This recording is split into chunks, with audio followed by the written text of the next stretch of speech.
जय हिंद दोस्तों। मैं मिथुन गुप्ता, आपके अपने एग्जाम बिहार चैनल पर आप सभी का स्वागत है। आज हम 3 जून 2026 के सभी महत्वपूर्ण न्यूज को उसके एमसीक्यूज फॉर्मेट में महत्वपूर्ण बिंदुओं के साथ कवर करेंगे, जो आपके आने वाले सभी एग्जाम्स के लिए महत्वपूर्ण है। और मैंने उसी सवाल को शामिल किया है जो आपके एग्जाम में बिल्कुल बन सकते हैं। तो बिना देरी के अगले 10 मिनट में सभी महत्वपूर्ण न्यूज को कवर करते हैं। तो चलिए देखते हैं। तो पहला न्यूज है, नई दिल्ली में आयोजित होने वाली राष्ट्रीय पंचायत पुरस्कार 2025 समारोह में देश भर की कुल कितनी उत्कृष्ट पंचायतों को सम्मानित किया जाएगा? तो इसका आंसर हो जाएगा ऑप्शन बी, 42 पंचायत को। आप ध्यान रखेंगे। और ये जो आयोजन है वो नई दिल्ली में राष्ट्रीय पंचायत पुरस्कार 2025 समारोह का भव्य किया जाएगा, जिसमें से कि 42 उत्कृष्ट पंचायतों को इस राष्ट्रीय पुरस्कार से सम्मानित किया जाएगा। और जिसमें से कि 34 ग्राम पंचायतों को दीनदयाल उपाध्याय पंचायत सतत विकास पुरस्कार से और 8 सर्वश्रेष्ठ पंचायतों को नानाजी देशमुख सर्वोत्तम पंचायत सतत पुरस्कार से सम्मानित किया जाएगा। अब ध्यान रखेंगे। और इसका जो मुख्य उद्देश्य होगा, सतत विकास लक्ष्यों को जमीनी स्तर पर लागू करना और पंचायतों को प्रोत्साहित करना और उनके सर्वश्रेष्ठ अभ्यासों को क्या करना है, बढ़ावा देना। अब सारे पॉइंट्स को ध्यान में रखेंगे। चलिए नेक्स्ट देखते हैं। भारत सरकार के केंद्रीय जनजातीय कार्य मंत्रालय द्वारा देश के आदिवासी क्षेत्रों में शिक्षा को बढ़ावा देने के लिए कुल कितने एकलव्य मॉडल आवासीय विद्यालयों की स्थापना का लक्ष्य रखा गया है? तो इसका आंसर हो जाएगा ऑप्शन सी, 740 स्कूल में। और ये जो आयोजन किया गया वो राष्ट्रपति द्रौपदी मुर्मू के द्वारा राष्ट्रपति भवन में सरकारी छात्रवृत्ति योजनाओं को संबोधित करते हुए किया गया। आप ध्यान रखेंगे। और जो निर्णय लिया गया, आदिवासी ब्लॉकों में उच्च गुणवत्ता वाली शिक्षा के लिए कुल 740 एकलव्य मॉडल आवासीय विद्यालय की स्थापित किया जाएगा, इसका लक्ष्य रखा गया है। और ये सभी छात्रवृत्ति और स्कूल योजनाएं जो है, हम कह सकते हैं केंद्रीय जनजातीय कार्य मंत्रालय द्वारा संचालित की जाती है। तो आप सारे पॉइंट्स को याद रखेंगे। चलिए अगला देखते हैं। हाल ही में जून 2026 में भारत की एकमात्र त्रिसेवा परिचालन कमान अंडमान निकोबार कमांड के 20वें कमांडर इन चीफ के रूप में किसने पदभार ग्रहण किया है? तो इसका आंसर हो जाएगा वाइस एडमिरल विनीत मकार्जी। और ये जो सैन्य नियुक्ति है वो विनीत मकार्जी जो अंडमान और निकोबार के 20वें कमांडर इन चीफ के रूप में कार्यभार संभालेंगे। इससे पहले ये भारतीय नौसेना के प्रसिद्ध युद्धपोत INS शिवालिक, INS अजय और INS खंजर के कमांडर भी रह चुके हैं। तो आप ध्यान रखेंगे। चलिए अगला महत्वपूर्ण न्यूज देखते हैं। 11-12 जून 2026 को भारत की ब्रिक्स अध्यक्षता के तहत 13वें ब्रिक्स शहरीकरण फोरम का आयोजन कहाँ किया जाएगा? तो इसका आंसर हो जाएगा ऑप्शन बी, नई दिल्ली में। इस वर्ष का जो थीम होगा वो BRICS cooperation for inclusive and resilient urban future रखी गई है। आप ध्यान रखेंगे। चलिए नेक्स्ट देखते हैं।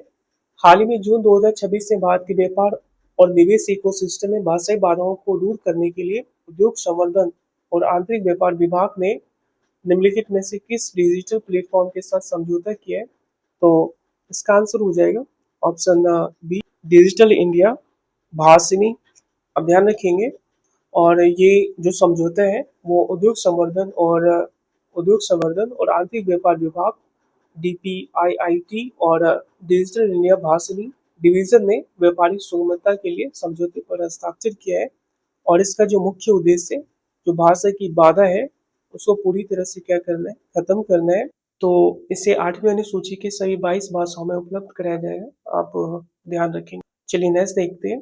प्रशासनिक सुधारों को गति देने और विभिन्न सरकारी योजनाओं में कागजी कार्रवाई के बोझ को कम करने के लिए हाल ही में किस राज्य सरकार ने एक राज्यव्यापी यूनिवर्सल एफिडेविट व्यवस्था लागू की? तो इसका आंसर हो जाएगा ऑप्शन सी, गुजरात में। तो ये जो प्रशासनिक सुधार है वो गुजरात सरकार ने नागरिकों को कागजी कार्रवाई से मुक्ति दिलाने के लिए जो राज्यव्यापी यूनिवर्सल एफिडेविट व्यवस्था है उनकी शुरुआत की है। और इसका जो मुख्य उद्देश्य है, अलग अलग सरकारी योजनाओं और प्रमाण पत्रों के लिए बार बार जो अलग अलग फॉर्मेट में शपथ पत्र जमा की जाती है उसे खत्म करना। आप ध्यान रखेंगे। यह महत्वपूर्ण न्यूज है, ये भी आपके एग्जाम में कहने बनेंगे। चलिए नेक्स्ट देखते हैं। जून 2026 में देश में जल सुरक्षा और नवाचार को बढ़ावा देने के लिए अनुसंधान नेशनल रिसर्च फाउंडेशन ने किस मंत्रालय के साथ मिलकर 200 करोड़ का महाजल मिशन शुरू किया है। तो इसका आंसर हो जाएगा ऑप्शन बी, केंद्रीय जल शक्ति मंत्रालय के द्वारा। और ये जो नया राष्ट्रीय मिशन है वो केंद्रीय मंत्री डॉक्टर जितेंद्र सिंह ने जल क्षेत्र में स्टार्टअप्स को बढ़ावा देने के लिए 200 करोड़ का महाजल मिशन लॉन्च किया है। और ये मिशन जो है वो अनुसंधान नेशनल रिसर्च फाउंडेशन और एक केंद्रीय जल शक्ति मंत्रालय के द्वारा संयुक्त रूप से चलाया जाएगा। अब ध्यान रखेंगे। चलिए नेक्स्ट देखते हैं। 1 जून 2026 को असम के डुमडुमा में अपना 37वां स्थापना दिवस मनाने वाली सीमा सड़क संगठन का प्रोजेक्ट उद्यत मुख्य रूप से भारत के किन राज्यों में रणनीतिक बुनियादी ढांचे को विकसित करता है? तो इसका आंसर हो जाएगा ऑप्शन बी, अरुणाचल प्रदेश और असम में।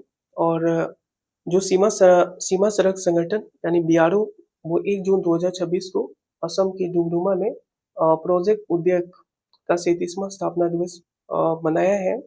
और अरुणाचल प्रदेश के जो सुदूर पूर्वी हिस्से हैं और असम के कुछ भाग हैं उसमें 1457 किलोमीटर से अधिक रणनीतिक सड़क नेटवर्क का विकास और रखरखाव के लिए ये क्या है, जिम्मेदार है। अब ध्यान रखेंगे। चलिए अगला महत्वपूर्ण न्यूज देखते हैं। 2 जून 2026 को डीआरडीओ और भारतीय वायुसेना द्वारा सफलतापूर्वक परीक्षित की गई रुद्रम 2 निम्नलिखित में से किस प्रकार की मिसाइल प्रणाली है? तो इसका आंसर हो जाएगा ऑप्शन सी, हवा से सतह पर मार करने वाली मिसाइल। और ये जो ऐतिहासिक परीक्षण है वो डीआरडीओ और भारतीय वायुसेना के द्वारा रुद्रम 2 मिसाइल का सुखोई 30 MKI जैसे लड़ाकू विमान सफल उड़ान परीक्षण किया गया। ये मिसाइल का जो प्रकार है वो हवा से सतह पर मार करने वाली एडवांस एंटी रेडिएशन मिसाइल है, तो ध्यान रखेंगे। और इसका जो परीक्षण किया गया वो एकीकृत परीक्षण रेंज जो ITR चांदीपुर उड़ीसा है के उपकरणों द्वारा परीक्षण किया गया। आप ध्यान रखेंगे। और इसका जो विकास है वो प्रयोगशाला रिसर्च सेंटर इमारत के अन्य सहयोगी लैब्स के साथ मिलकर इसे किया गया। और ये दुश्मन के जो रडार, ट्रैकिंग सिस्टम और संचार केंद्रों को हवा से ही तबाह करने वाली भारत के आत्मनिर्भर रक्षा क्षमता को प्रदर्शित करता है। आप सारे पॉइंट्स को ध्यान में रखेंगे, ये भी क्वेश्चन किसी न किसी एग्जाम में बिल्कुल बनेंगे, पूछा जाएगा। चलिए नेक्स्ट देखते हैं। 2 जून 2026 को राष्ट्रपति द्वारा जारी आधिकारिक अधिसूचना के अनुसार पटना उच्च न्यायालय के नए मुख्य न्यायाधीश के रूप में किसे नियुक्त किया गया? तो इसका आंसर हो जाएगा ऑप्शन बी, श्रीमती न्यायमूर्ति मीनाक्षी मदन राय। और ये जो है 5 जून 2026 से पटना हाईकोर्ट के मुख्य न्यायाधीश के रूप में अपना कार्यभार संभालेगी। और जो मुख्य न्यायाधीश की जो नियुक्ति है वो राष्ट्रपति द्वारा भारत के मुख्य न्यायाधीश और राज्यपाल की सलाह से की जाती है। और ये अनुच्छेद 217 के 1 के द्वारा की जाती है, ध्यान रखेंगे। चलिए कल का हम लोग रिवीजन कर लेते हैं। हाल ही में किस एशियाई देशों ने बच्चों को साइबर बुलिंग और मानसिक तनाव से बचाने के लिए 16 वर्ष से कम उम्र के बच्चों के सोशल मीडिया अकाउंट रखने पर पूर्ण प्रतिबंध लगा दिया है? तो इसका आंसर हो जाएगा ऑप्शन बी, मलेशिया। हाल ही में निधन होने के कारण चर्चा में रही दिग्गज पार्श्व गायिका सुमन कल्याणपुर को भारत सरकार द्वारा किस वर्ष प्रतिष्ठित पद्म भूषण पुरस्कार से सम्मानित किया गया था? तो इसका आंसर हो जाएगा ऑप्शन सी, वर्ष 2023 में। हांगकांग में आयोजित 22वीं एशियन अंडर 20 एथलेटिक्स चैंपियनशिप में भारत ने अपने इतिहास का सबसे प्रदर्शन करते हुए कुल कितने स्वर्ण पदकों के साथ दूसरा स्थान हासिल किया? तो इसका आंसर हो जाएगा ऑप्शन बी, 10 गोल्ड के साथ कुल 19 पदक। हाल ही में जारी आधिकारिक आंकड़ों के अनुसार मई महीने में भारत का सकल वस्तु एवं सेवा कर संग्रह 3.2% की वार्षिक वृद्धि के साथ कितने करोड़ रुपए से अधिक दर्ज किया गया? तो ऑप्शन सी, 1.94 लाख करोड़। 11 जून 2026 से अमेरिका, कनाडा और मैक्सिको में शुरू होने जा रहे प्रतिष्ठित फीफा विश्व कप 2026 के भारत में आधिकारिक निम्नलिखित में से अधिकार जो है वो निम्नलिखित में से किस मीडिया नेटवर्क ने हासिल किए? तो ऑप्शन बी, जी एंटरटेनमेंट के द्वारा। वियतनाम में दानांग में आयोजित अंडर 17 एशियन कुश्ती चैंपियनशिप में भारत की महिला पहलवानों ने कुल 10 पदक जीते। इनमें स्वर्ण पदक जीतने वाली खिलाड़ियों का सही उम्र कौन सा है? तो दीक्षा और गरिमा कुमारी। 1 जून 2026 से शुरू होकर 30 जून 2026 तक चलने वाले केंद्र सरकार के 1 महीने के राष्ट्रीय कार्यक्रम खेत बचाओ अभियान की शुरुआत मध्य प्रदेश के किस जिले से की गई है? तो ऑप्शन बी, रायसेन के द्वारा, रायसेन से। वित्तीय वर्ष 2025-26 के दौरान भारत का समुद्री खाद्य निर्यात निम्नलिखित में से किस रिकॉर्ड स्तर पर पहुंच गया? तो 73,890.46 करोड़। हाल ही में जून 2026 में राष्ट्रपति द्वारा सुप्रीम कोर्ट के न्यायाधीशों की नियुक्ति भारत के संविधान के किस अनुच्छेद के द्वारा की गई? तो ऑप्शन ए, 124 के 2 के द्वारा। आईपीएल 2026 में टूर्नामेंट में सर्वाधिक 776 रन बनाकर ऑरेंज कप जीतने वाले इतिहास के सबसे युवा खिलाड़ी कौन बने जिनका संबंध बिहार से, तो वैभव सूर्यवंशी। तो आज के सभी महत्वपूर्ण न्यूज़ और उसके एमसीक्यूज़ फॉर्मेट यहीं पर समाप्त होते हैं। उम्मीद है यह सेशन आपके प्रिपरेशन के लिए काफ़ी हेल्पफुल रहा होगा। अगर आपको यह सेशन अच्छा लगा हो तो वीडियोज़ को लाइक करें, अपने दोस्तों के लिए शेयर करें और इसी तरह से अपडेट रहने या फिर मुझे सपोर्ट करने के लिए आप चैनल को सब्सक्राइब कर सकते हैं। तो मिलते हैं नेक्स्ट सेशन में। धन्यवाद। आपका दिन शुभ हो, मंगलमय हो। आप इसी तरह से आगे बढ़ते रहिए। धन्यवाद।